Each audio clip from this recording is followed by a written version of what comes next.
I don't wanna let myself down, myself down. I don't wanna let myself down, myself down.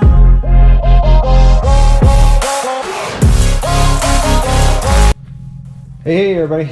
All right, another little update just for today. I was able to get the exhaust system mounted on and to make a bracket here, and being these are adjustable rear sets, they can move up and down and forward a little bit. So when I made this allows this clamp, which I got the bag on it, keep the dust and keep me from scratching it. But the clamp can slide forward if it needs to slide forward. But all in all, it's all on there. That's the Delco thick exhaust with the shorty pipes. It's all done. I put the tank on it for right now because I was test fitting some, seeing about new cables that I need to get. I'm gonna take that back off. But anyways, that's the update, and I'm going to be working on. I need to get the tank cleaned out, and then I need to get the sealer in it, and then I need to get the primer on the tank. Start getting ready for paint work. I'm waiting, hopefully today my hardware will be in so I can finish up the belly pan, get that done, and I still need to make my caps, aluminum caps to go in those holes and all that good stuff, make up the brake line and the clutch line. I got the carbs temporarily fitted in because I'm checking, because I need to get aftermarket throttle cables, because the original FJ, the throttle assembly was part of this control section, and I have all new ones, so I need to get an independent. So I needed to measure, there it is right over there.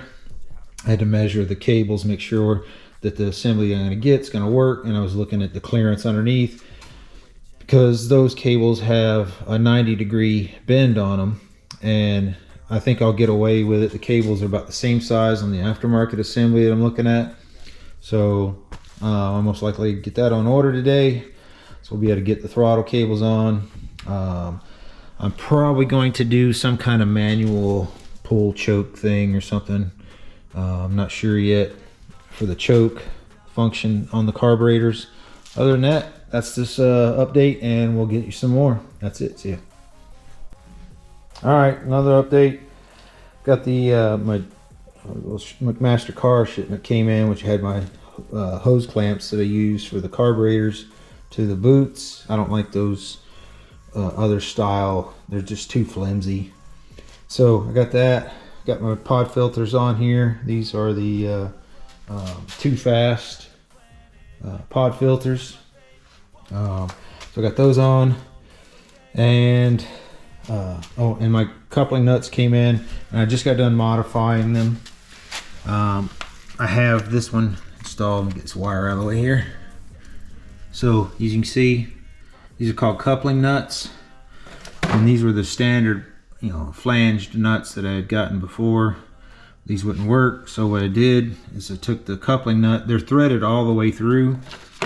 I took, as you can see inside there, that's the thread, and then I took and put them in my lathe and counterbored them, or drilled them basically about 6 millimeters, so that give plenty of room for the shoulder on the stud to go up inside the actual nut, allowing me to tighten it down and getting the proper torque on these flanges, exhaust flanges.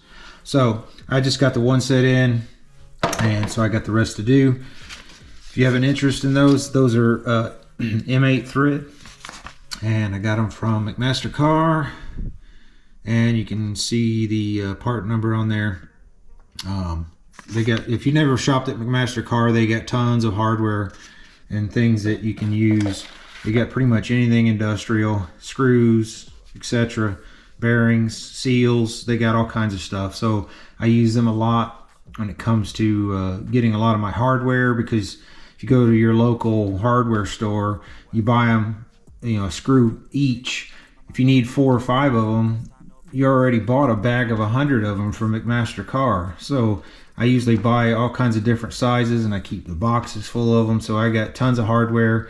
So don't go to your hardware store and buy screws. Buy them from McMaster Car, because like I said, you can get them anywhere from bag of 25 to bag of 50 or 100, depending on how they package them. And they're generally $4 or $5, $6, depending on the size. And they got every size and every type you could actually imagine. So money savings tip: if you're building bikes and you want to replace a lot of hardware, definitely go to McMaster Car. I've been using them for a long time. So anyways, that's the update with this, and we'll continue getting these flange bolts on here, and we'll be checking back again in a little bit. See ya. Hey everybody, I made my buttons that go into those holes right there, the frame plugs basically. I just turned them up on my lathe. They're just regular aluminum. Cut a groove in it. The wire's in the groove on it right now, so I can put an O-ring in it, and the O-ring is what holds it in place. I just pulled them out of the oven, put a clear coat on. Well, at first I coated them in black, and then put them back in the lathe and cut the face down at a taper, and then clear coated over the top with a clear powder coat, and then recooked it. So I just pulled them out of the oven. I'm getting ready to take these off as soon as they cool down a little bit, and then install them into the frames. So voila, that's what you get right there. Alright, see ya. Voila, they're installed. Got one on the other side, and the nice thing is the O-ring just locks it in place, and you're able to pull it out if you need to access it. You need a little plastic tool or something to help pry it out, but for the most part they're kind of a snug fit. They're not, you got to bang it in with a hammer kind of thing. So really nice. Add a little touch. Just felt kind of moved to do something a little different, a little nice. So henceforth a little lathe and mill work. That's it. All right, another update. I was able to get my brake hoses built last night. So I use basically build your own style fittings with some hose, and make my own fittings. That way I can get it to the right length that I want. So the front brake lines are in. I got the rear brake line in, and I had to make my own clamps for the hose to hold the hose. I did it also for the front. I got a little bender, and I bend them up. So I don't know if you can see it, but basically kind of like a curly mustache, I guess you could say. And then it just got the clips. They just slide and lock in there, so it gives me the right clearance. The hose don't rub up against the swing or the fork tubes, and came out really nice. Basically I use a lot of brass strips. This is a little heavier than I normally use. This is 1/16. I like to use the 32 thousandths, maybe 45 thousandths for the brass strip to make this kind of stuff.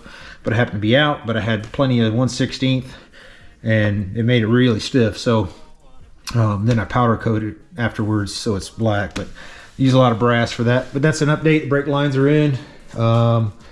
I got, like I said, the carbs in, and I'm waiting on some fuel hose and my vacuum hose to come back to the vacuum advance on the TCI. I got my hardware in for the belly pan, so I'm going to go ahead and get the belly pan stuff done. But for the most part, we'll move it on to another episode. I'm kind of wrapping things up a little bit, getting a little on the skinny side of what I can do. So potentially here soon, I'm going to break away and finish my episodes on the wiring, motorcycle wiring basics. So I'll finish up that wiring harness, and then we'll touch base back to the assembly of this Cafe Fighter, and where the wire harness will be complete and ready to go in. So anyways, keep following up, and we'll catch you on the next vid. See ya.